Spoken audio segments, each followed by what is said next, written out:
ஒவ்வொரு சட்டமன்ற தேர்தலாக இருந்தாலும் சரி, பாராளுமன்ற தேர்தலாக இருந்தாலும் சரி, மாநகராட்சி தேர்தலாக இருந்தாலும் சரி, ஓட்டு போடுறாங்க மக்கள் சொன்னால் எனக்கு ஓட்டு இல்லைன்னு சொல்லக்கூடிய மக்கள் ஒவ்வொரு பாகத்திலையும் ஒவ்வொரு வாக்குச்சாவடியும் அதிகமாக இருக்கிறாங்க. சரியான முறையில் இவங்க கண்காணிக்கிறது கிடையாது.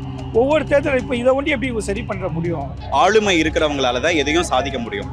இந்த ஆளுமை இந்த 5 வருஷத்துல யார் கையில இருக்குன்னா டிஎம்கே கவர்மெண்ட் கிட்ட இருக்கு. எஸ்ஐஆர் அப்படின்றது வேணாம் அப்படின்னா ஸ்ட்ரிக்டா ஏதாவது ஒரு ஆக்ஷன் எடுத்துருக்கணும்ல. அப்போ மிகப்பெரிய ஒரு எழுச்சியான போராட்டத்தை இங்க முன்னெடுக்க வேண்டியது இருக்குது. எல்லாரும் சொல்லுவாங்க இப்போ விஜய் பிஜேபி பி டீம்.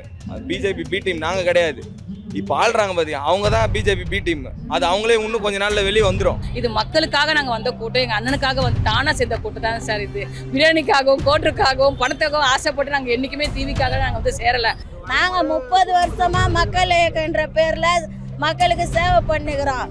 கட்சி தான் புதுசு, மக்களுக்கான சேவை பழசு தம்பி, பழசு.